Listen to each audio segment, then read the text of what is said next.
Rasulullah Sallallahu Alaihi Wasallam mengajarkan sebuah doa kepada kita. Doa yang kalau kita amalkan doa tadi, membuat ilmu kita akan berkah, membuat hati kita menjadi khusyuk.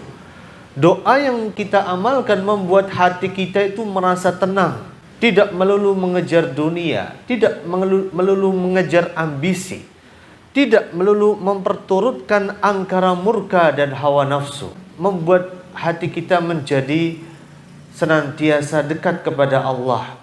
Kita merasa doa-doa kita dikabulkan oleh Allah Azza wa Jalla. Rasulullah mengajarkan sebuah doa kepada kita. Allahumma inni a'udzubika. Ya Allah, aku sesungguhnya memohon berlindung kepadamu ya Allah. Min ilmin la yanfa'. Dari ilmu yang tidak bermanfaat. Betapa banyak kita datang di majelis ilmu. Betapa banyak kita mendatangi majelis pengajian. Tetapi pertanyaannya, sudah berapa banyak ilmu yang kita amalkan? Karena sesungguhnya ilmu yang bermanfaat untuk diri kita adalah ilmu yang bisa kita amalkan. Ilmu yang membuat kita semakin takut kepada Allah. Ilmu yang membuat kita semakin bertakwa kepada Allah. Ilmu yang membuat kita semakin kencang dalam ibadah kita. Ilmu yang harusnya membuat kita semakin meningkatkan kualitas ibadah kita. Ilmu yang harusnya membuat kita meningkatkan kuantitas ibadah kita. Bukan ilmu yang hanya bisa kita tulis dalam buku catatan kita.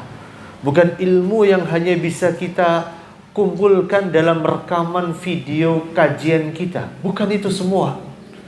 Tapi yang bisa kita amalkan, yang membuat kita semakin dekat kepada Allah, yang membuat kita semakin takut kepada Allah, dan kita meminta kepada Allah dari ilmu yang gak bermanfaat. Rasul mengajarkan kita berlindung dari ilmu yang gak bermanfaat. Kemudian yang kedua, Rasulullah mengajarkan kita untuk berlindung kepada Allah min qalbin la yahsya'. Dari hati yang tidak khusyuk, hati yang terus mengejar dunia. Kita kalau ngejar dunia itu nggak akan pernah ada ujungnya. Kita lirik tetangga sebelah kita beli sesuatu, kita beli sesuatu yang dibeli tetangga kita. Tetangga kita sebelahnya lagi beli sesuatu yang lebih bagus lagi, kita lirik lagi, kita beli yang lebih bagus lagi. Terus seperti itu. Di dunia itu kaidahnya di atas langit masih ada langit. Kalau kita ngejar langit nggak akan pernah ada selesainya. Maka betul kata Hasan Al-Basri, kalau kita melihat ada orang yang menyaingimu dalam masalah dunia, biar kita cepat selesai, cepat rampung, rumusnya gampang. Maka saingilah dia dalam masalah akhirat. Maka kita akan selesai, cepat rampung. Tapi kalau patokan kita hanya masalah dunia, gak akan pernah ada selesainya, gak pernah ada rampungnya. Terus ngejar dunia, tahu-tahu kita diwafatkan oleh Allah Subhanahu wa Ta'ala. Rasulullah mengajarkan kita dengan doa yang kedua. Kita berlindung kepada Allah min qalbin la yahsya'. Dari hati yang gak pernah khusyuk. Hati yang orientasinya mengejar dunia, mengejar omongannya orang lain. Kalau kita ngejar omongannya orang lain, kita gak akan pernah selesai. Kalau kita mencari ridhonya orang lain, kita gak akan pernah selesai. Sebagai contoh, kita kalau buka warung bakso pilihannya dua. Mau baksonya enak atau baksonya itu murah. Antara enak dan murah nggak bisa digabung. Kalau mau enak dibuat dagingnya 100% daging sapi murni. Konsekuensinya HPP-nya mahal. HPP-nya ketinggian. Kita jualnya mahal. Tetapi kemudian kalau kita mau cari murah, jual 7.000, jual 8.000, otomatis gak mungkin kita pakai daging sapi murni. Artinya apa? Kita jualan saja dalam masalah dunia, gak mungkin kita bisa mencakup dan mentarget semua segmen pasar. Nggak mungkin kita bisa jualan sesuatu yang itu disukai oleh orang banyak. Sama juga dalam kehidupan kita. Nggak mungkin kita bakal hidup dan hidup kita itu disukai oleh orang banyak. Ada aja omongannya. Kita rajin ke masjid, ada aja yang ngomong. Kita nggak ke masjid, ada aja yang ngomong. Kita rajin ngaji, ada aja yang ngomong. Kita nggak berangkat-berangkat ngaji, ada aja yang ngomong. Nggak pernah ada selesainya kalau kita senantiasa memperturutkan omongan orang lain. Maka dari itu, hati yang khusyuk adalah hati yang senantiasa mencari ridhonya Allah. Meluruskan niatnya untuk mencari pahala dari Allah subhanahu wa ta'ala. Itu hati yang khusyuk. Dan itu yang diminta oleh Rasulullah sallallahu alaihi wasallam. Kemudian Rasulullah juga meminta dengan permintaan yang ketiga. Wa a'udzu bika min nafsin la tashbah.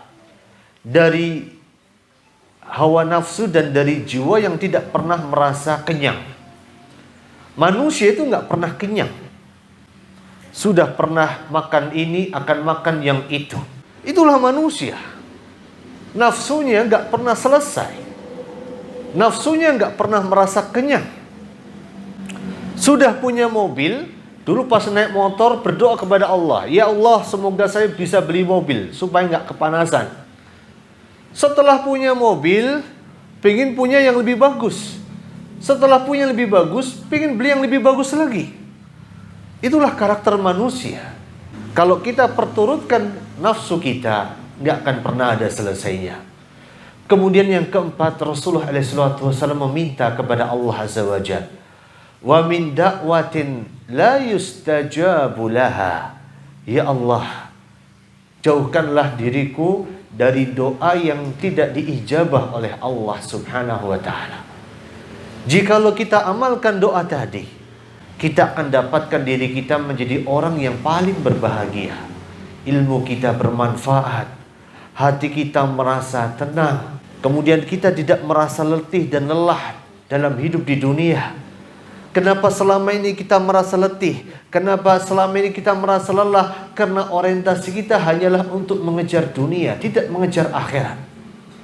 Maka wajar kalau kita merasa letih, wajar kalau kita merasa lelah, wajar kalau kita merasa capek. Allah jadikan ibadah kita itu adalah sarana untuk menghilangkan letih kita, menghilangkan lelah kita. Kita kalau duduk di majelis ilmu, pada hakikatnya kita sedang mengurai keletihan kita saat kita hidup di dunia.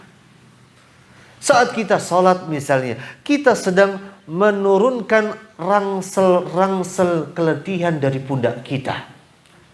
Saat kita sedang berzikir kepada Allah, pada hakikatnya kita sedang meluluh lantahkan percikan keletihan yang ada di dalam dada kita. Sesungguhnya ibadah kita adalah untuk mengurai itu semua. Lihatlah ketika Rasulullah SAW mengatakan kepada sahabatnya yang mulia. Saat Rasulullah SAW mengatakan, ya Mu'ad, arihna bis salah.